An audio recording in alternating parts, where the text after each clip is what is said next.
a robust mission to the moon, Chandrayaan-3. So far, Chandrayaan-3 has gone off very well.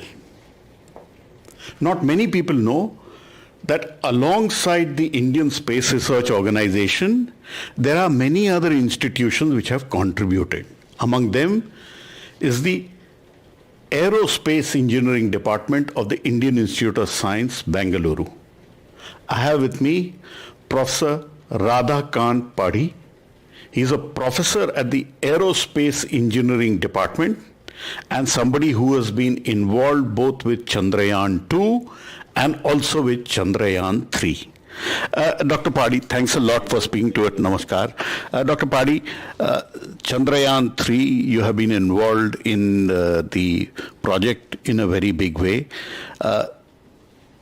How happy are you with the hardware and software of Chandrayaan-3?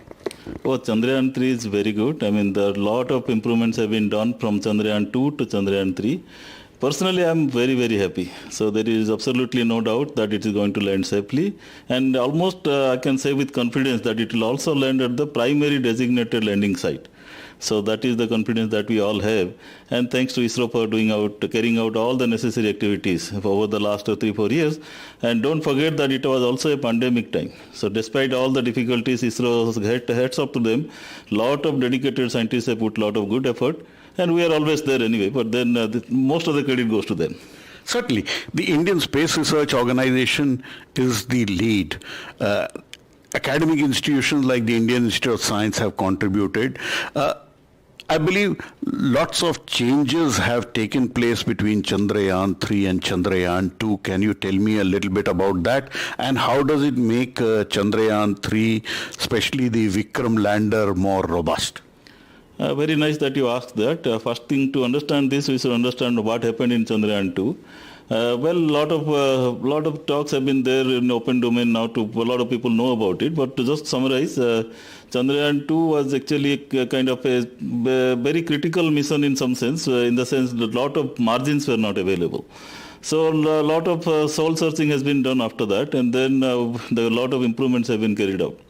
One reason that went bad in Chandrayaan-2 mission is all because the thrust performance of the main engine was a little bit more than what is expected. And just a little bit more is not that much of a difficulty or problem. But the reason is it is actually operated for a long duration of time.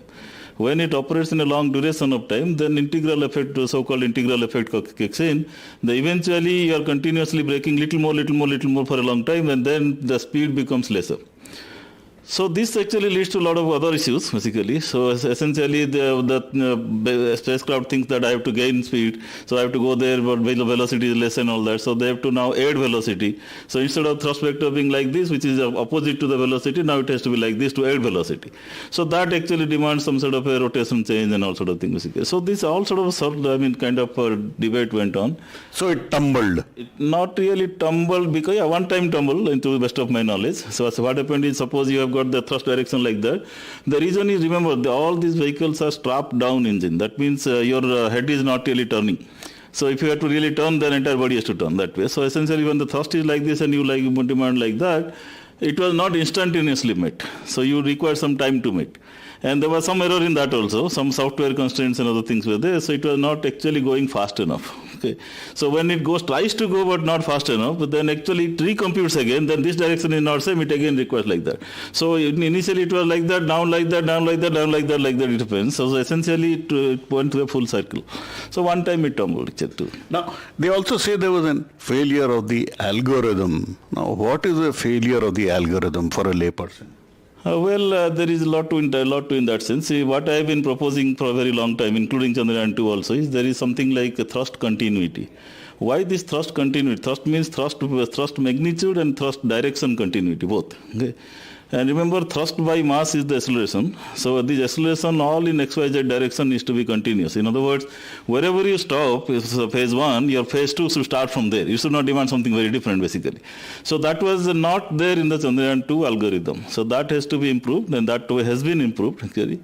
The penalty for that is you need a little bit of more fuel. And remember, now Chandrayaan-3 doesn't need an orbiter. It has got just a propulsion module. So that has given a lot of advantages, including this one. Sure. So Chandrayaan-3 now has a little bit of fuel, extra fuel, so you can afford to do this. Chandrayaan-3 has a little bit of better legs, so you can afford to kind of go there with a little bit of extra velocity. Earlier, I think it was 2 meters per second. Within that, now it is 3 meters per second.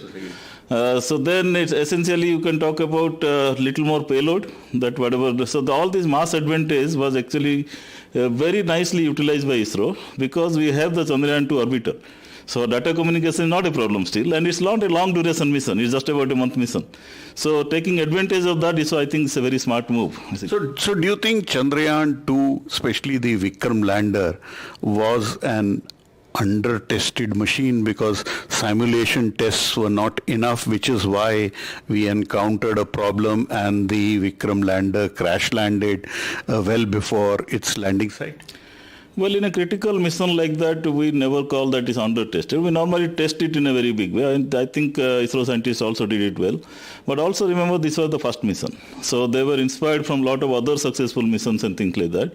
And remember, the moon doesn't have atmosphere, so it doesn't give too much of surprises, wind effect and all that. So drag is still okay as long as you can predict. But when there is wind and all that, there is an unpredictability kicks in basically. So those kind of things being not there. And a lot of prior moon missions are already there. So they were a little bit overconfident, I will say that way. So they told, okay, nothing will go wrong, basically, right? Even if little bit here and there goes wrong, we are ready for that. So that was the approach. And now it is a kind of completely reverse. Now the design philosophy is, as far as I understand, it is completely, everything will go wrong.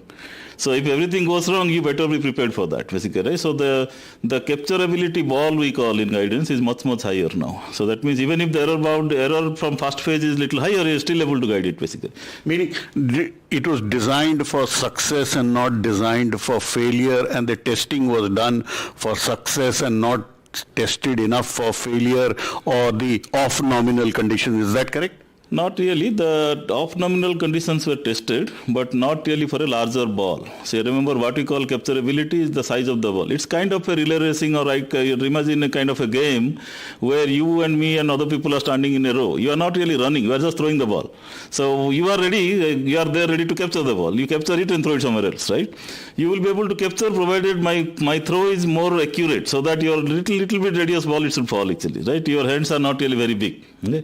So now that has been made bigger. So your hands are now bigger. And also remember, because of the thrust continuity comes with attitude continuity. That means your vehicle that this attitude to this attitude, that demand itself will not come. So even if it comes, ISRO is ready for that, but by design it is not coming basically. So that's another remarkable improvement. Now, there were many tests and simulations which have been done in hundreds in Chandrayaan-3. Tell me a little bit about the testing, the hot test, the cold test, the helicopter test, and the various tests using the cranes, and also different tests which have been done for the legs. Again, this question is very well answered and better answered by ISRO scientists, but to the best of my knowledge, I will tell that. So essentially, remember the last segment was a little bit confident mission. That means there too much of kind of ambiguity or too much of doubt was not there. So that is, this mindset was not triggered towards that basically. And also maybe there was a little bit of hurry, that part I don't know basically. But the test was done. It's not that it's not done, but test was not done to what is called sigma bounds basically. So you can normally call expected deviation normally falls within plus or minus 3 sigma. So now this 3 sigma, it depends on what is the value of the sigma. Okay, so the sigma bound itself was actually not considered very large. Now here we not only designed for 3 sigma bound, it is Chandrayaan-3, it is actually designed for 6 sigma bound to some extent. 6 sigma? Right. Sometimes it is designed for 6 sigma bounds basically. So even if it is that much of a large deviation happens, still it is there. And the guidance tells us that it will not demand anything like a discontinuous attitude and all that. Thrust will be throughout continuous. That's a remarkable change in the guidance. Actually, that is the contribution which has come from our lab also. Now, also, is there a possibility if everything goes wrong? Last time Vikram lander crashed and with it crashed the dreams of over 1 billion people. This time, is there a salvage mode by which if everything is still going wrong, it will still land? There are a couple of things. So again, first thing first is they have multiple landing sites now. So, and even if it selects site 2, not site 1, that is considered 100% success, because essentially that's also a valid site. So that is not going to be failure mode. Now, even if you are telling that landing 2 is not available and things are going wrong and your sensors figure it out and all that, on board there is a salvage guidance, as you rightly said. And the salvage guidance actually completely frees the landing site. It just talks about velocity reduction, actually altitude reduction and velocity reduction. So where it falls, well, if the God is with us, then it will fall on a proper place. If God is not with us, then it will fall on something which the spacecraft may likely to tumble, likely to stay. We don't know basically. So this is the extra thing that has been taken into account. In fact, that has also been rigorously tested, where it will excite. So there is also a possibility of wrongly exciting, that whenever you have a salvage guidance, something like that, as a backup option, there is always this concern of whether the actual good mission will become bad, because it may get triggered that. So that also has been debated well, and that has been sufficient care has been taken for that. Now coming to your other question, that test mode and all that, I am so happy to see that there is this cold test and hot test and all sorts of that you talk about. So cold test is typically done without engine firing. So you just take the spacecraft to a certain altitude and just drop it or something like that. And then you talk about dropping in a various terrains. Like terrain is not like a helipad or something, right? Terrains are whatever terrain is there. So you can actually drop, the spacecraft can actually drop in a little bit inclined terrain. That will still be okay. And things like that. There are many tests have been done. And of course, when it spacecraft goes to the final segment, that has actually been dropped from a crane also. So to take that much height and drop it. But also remember, mimicking the actual lunar condition or moon condition is certainly not possible here. Because first thing is gravity change. You can talk about 1/6 of the gravity. You do not have atmosphere there, so atmosphere effects are suddenly gone. Some people argue that, okay, why can't you just do a kind of actual mission and then land it there? Then the question is, like in aerospace theory, something called vacuum thrust and something called within atmosphere thrust. So whatever thrust you are producing within atmosphere is completely different from vacuum thrust. So vacuum we cannot do it. I mean, vacuum conditions you cannot do it on Earth basically. So this is the reasons why certain conditions cannot be done. Certain tests cannot be done. But whatever test is possible, it has all been done. So would you say the final, when it comes into land, about 800 meters above the surface of the moon, there will be no vertical, no horizontal velocity, and then it'll simply come down to land as on the gravity of the moon. Is that the way? Not really. Okay, so because there is a gravity is always going to pull you down. So even though it is coming slowly, but still you have a thrust there. So thrust is going to kind of keep it balanced. Actually. So you release the little bit of thrust to make you slowly land. That's the whole idea there.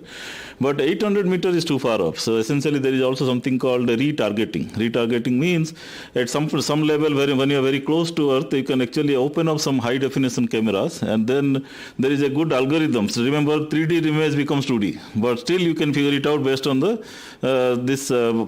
sunlight shadows. So depending on the shadows, you can figure it out and all that. And essentially what happens is, if you don't see that there is no problem there, no problem is there, you continue to land. If there is a problem, you have to kind of go there and land. And that if you see a hazard. If you see hazard detection. Hazard actually, if you see hazard, but even that hazard detection and hazard avoidance, you should not go at the zero height. You still do it at, let's say, a little bit height of 10 meters and things like that, and from there you go completely vertical. So it's very safe mission in that sense. So would you say that all the known unknowns have been taken care of by the Indian Space Research Organization under Mr. S. Somanath? Oh, I'm very confident about that. So essentially, I've been a little fortunate to get involved in Chandrayaan-2 and 3 and also part of the mission review committees and things like that. So I'm very confident that everything known has been taken into account. So everything unknown, by definition, they are unknown. So we cannot talk about everything unknown. But to the best extent possible, the Six Sigma bound test has been done. And a lot of testing, hardware testing has been done. And also I forgot to mention, there are 2 onboard computers this time. compared to Chandrayaan-2, now it has 2 onboard computers. That means even if there is some computation or data processing problem or sensor problem, the second data is still available. So there are a lot of backup options like that. So I'm very confident that the mission is going to be highly successful. So lessons have been learnt and implemented in Chandrayaan-3 from Chandrayaan-2. It was a hard landing for India in Chandrayaan-2. Yeah, certainly. I mean, we are very happy about that. And personally, I am very happy that one of our guidance algorithm is actually implemented for software landing and soft landing for the fine braking onwards. It just so happened that we actually had intensive collaboration with ISRO, and this is actually developed jointly between ISA and ISRO. So in that sense, I think academic institutes like us has also played a huge role in this. So you're confident that this time India would be able to soft land on a celestial body unless unknowns come into the play?